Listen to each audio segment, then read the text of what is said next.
Hi friends, मैं Prashant Kumar GHP study channel पर आप सबका हार्दिक स्वागत एवं अभिनंदन करता हूं। दोस्तों, उम्मीद करता हूं कि आपको मध्यकालीन इतिहास की वीडियो समझ में आ रही होंगी। दोस्तों, आज हम सल्तनत काल के बारे में पढ़ाएंगे। देखिए, जब हम मध्यकालीन इतिहास हमने स्टार्ट किया था तो सबसे पहले हमने इस्लाम धर्म का उदय के बारे में बताया था। फिर उसके बाद हमने मोहम्मद बिन कासिम के बारे में पढ़ाया था कि मोहम्मद बिन कासिम 712 ईस्वी में भारत पर एक सफल आक्रमण करता है। फिर उसके बाद महमूद गजनवी आता है। फिर उसके बाद मोहम्मद गौरी आता है। महमूद गजनवी और मोहम्मद गौरी जब भारत में आते हैं तो इनके उद्देश्य कुछ अलग थे। इनके उद्देश्य थे कि हमें भारत में इस्लाम धर्म का प्रचार करना है, और मोहम्मद गौरी का उद्देश्य था कि मुझे इस्लाम धर्म का प्रचार एवं प्रसार तो करना ही है, साथ ही साथ अपनी सत्ता स्थापित करनी है। देखिए, सल्तनत काल के बारे में आज हम पढ़ेंगे। तो सल्तनत काल भारत में 1206 ईस्वी से 1526 तक माना जाता है। 1206 ईस्वी से 1526 का जो समय रहता है ये भारत में, ये सल्तनत काल के नाम से जाना जाता है। सल्तनत काल में हम 5 वंश पढ़ेंगे। पहला वंश होगा हमारा गुलाम वंश या दास वंश या ममलूक वंश। दूसरा वंश हमारा रहेगा खिलजी वंश। तीसरा हमारा तुगलक वंश। चौथा सैयद वंश, जबकि 5वां वंश रहेगा हमारा लोधी वंश। तो ये 5 वंश हैं, तो इन वंशों का भी टाइम अलग अलग रहेगा। देखिए, गुलाम वंश का टाइम 1206 ईस्वी से 1290 ईस्वी तक रहेगा। देखिए, इस गुलाम वंश की स्थापना कैसे होती है, स्थापना कौन करता है, तो इसके बारे में हम कुछ ब्रीफिंग देंगे। हालांकि संक्षेप में भी बताएंगे, लेकिन अगली वीडियो में बताएंगे।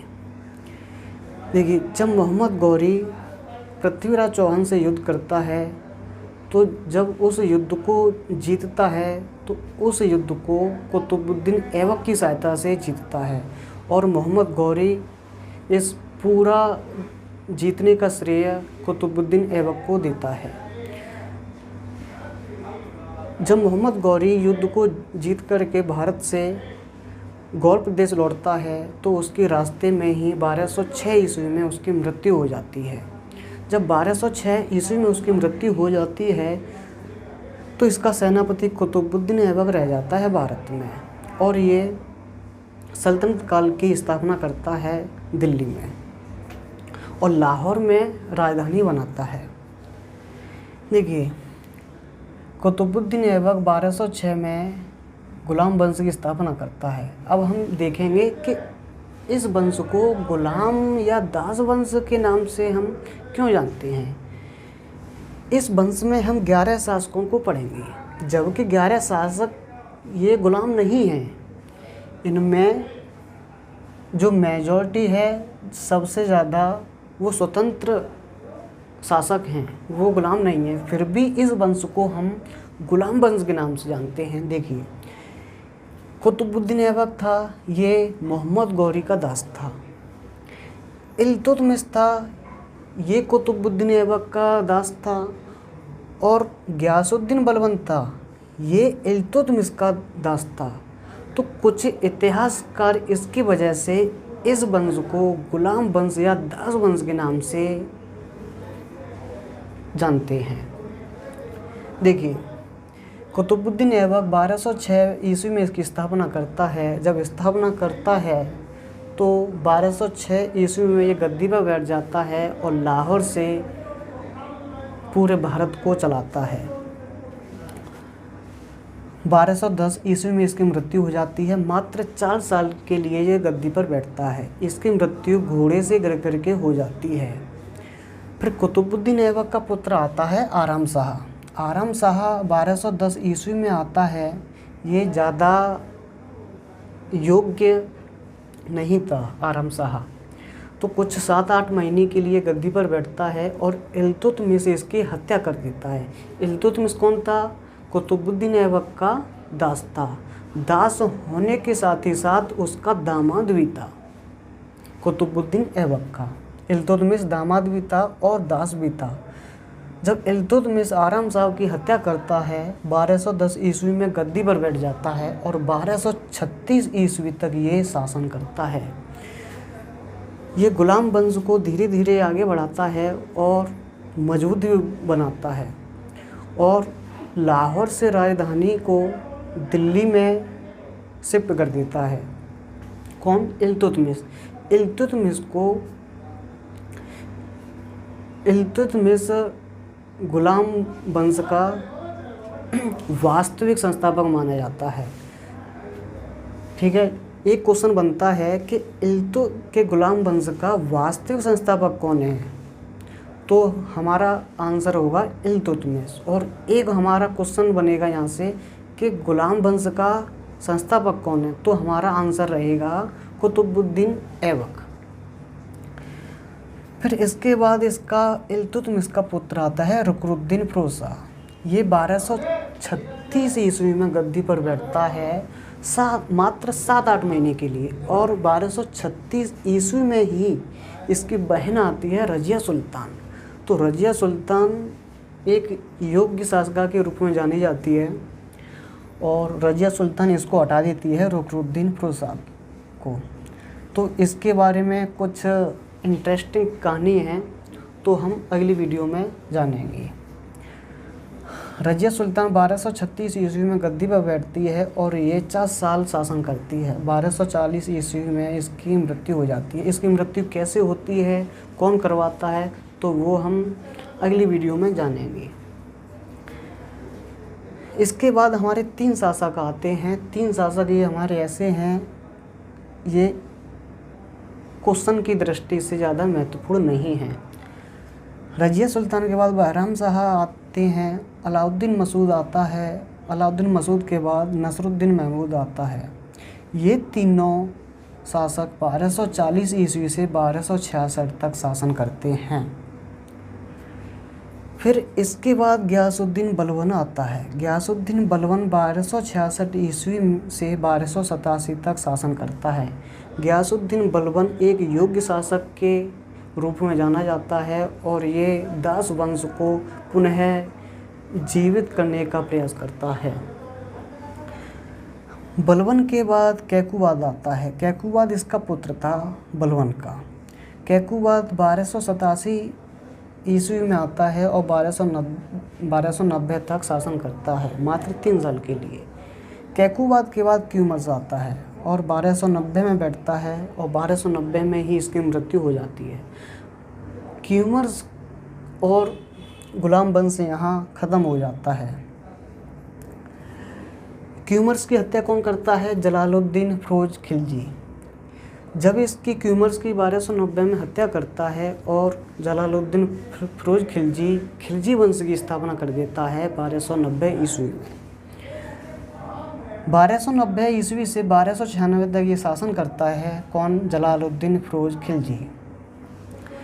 जलालुद्दीन फिरोज खिलजी पूरे सल्तनत काल में ये एक सबसे ज़्यादा उम्र दराज के रूप में जाना जाता है। फिर इसके बाद अलाउद्दीन खिलजी आता है। अलाउद्दीन खिलजी 1296 ईस्वी से शासन चलाता है और 1316 तक चलाता है। खिलजी वंश में 5 शासक हमें देखने को मिलते हैं, तो 5 शासक में से हमारे महत्वपूर्ण शासक 2 हैं। कौन कौन? जलालुद्दीन फिरोज खिलजी और अलाउद्दीन फिरोज खिलजी। जब हमारे क्वेश्चन बनते हैं खिलजी वंश से, तो सबसे ज़्यादा क्वेश्चन हमारे इन 2 बिंदुओं से देखने को मिलते हैं। इनसे हमारे ज़्यादा क्वेश्चन नहीं बनते हैं। हालांकि हम अगली वीडियो पर इन पर विस्तार में भी चर्चा करेंगे। अलाउद्दीन खिलजी के बाद शहाबुद्दीन उमर आता है 1316 ईस्वी से और 1320 ईस्वी तक ये शासन करता है। इसके बाद मुबारक शाह आता है और मुबारक शाह 1320 ईस्वी में गद्दी पर बैठता है और 1320 ईस्वी में ये हट जाता है। फिर इसके बाद नसरुद्दीन खिलजी आता है। ये भी 1320 ईस्वी में हट जाता है।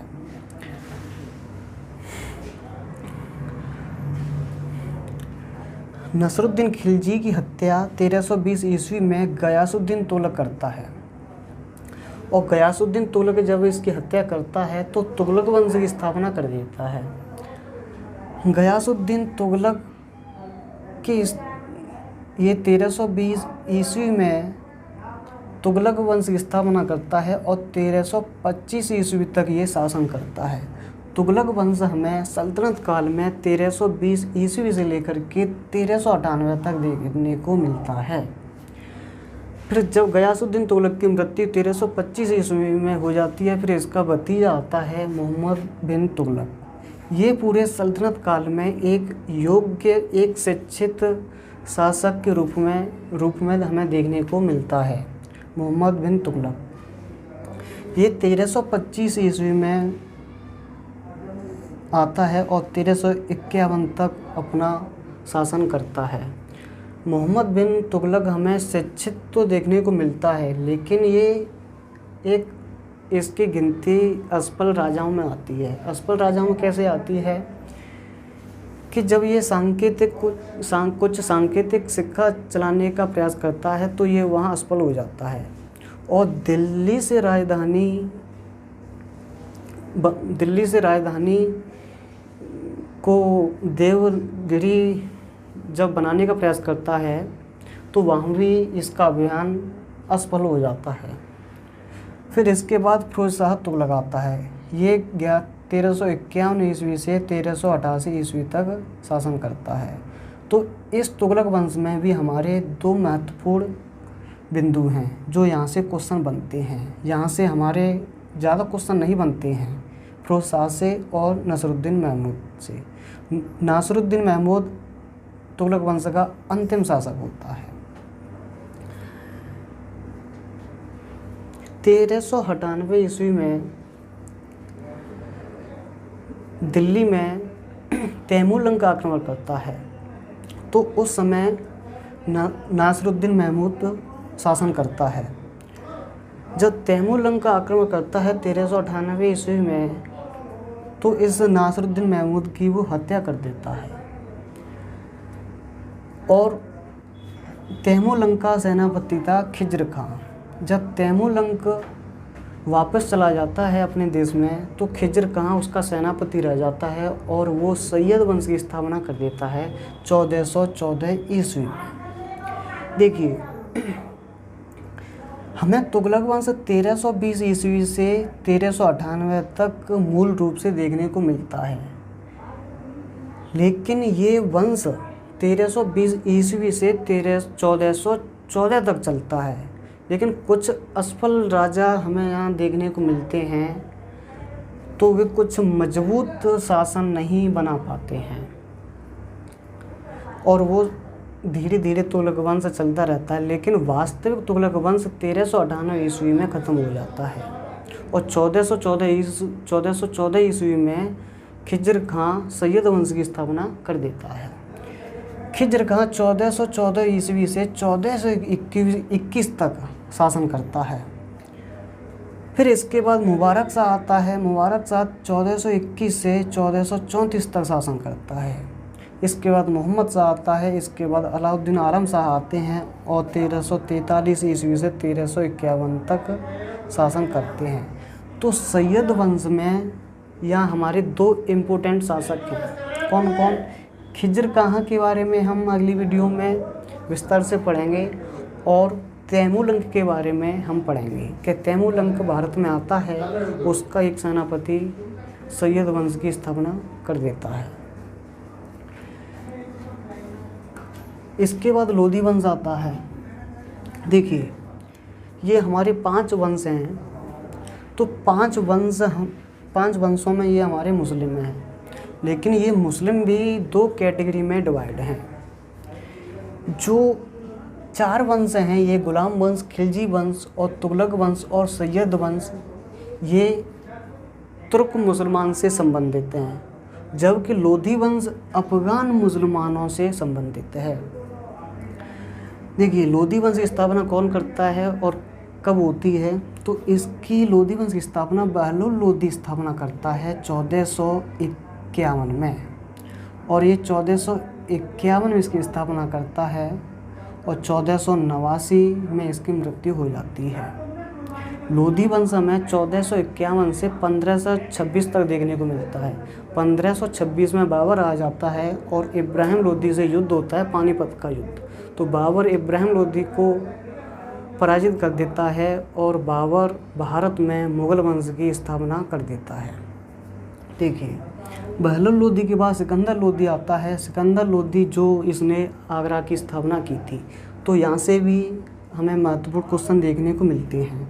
सिकंदर लोधी 1489 से 1517 तक भारत में राज्य करता है। इसके बाद इब्राहिम लोधी आता है 1517 से ये 1526 तक अपना शासन करता है। फिर 1526 में बाबर आ जाता है और वो भारत में मुग़ल वंश की स्थापना कर देता है और 1526 में इब्राहिम लोधी को पराजित कर देता है पानीपत के युद्ध में। तो विस्तार से हम अगली वीडियो में जानेंगे इन वंश शासकों के बारे में।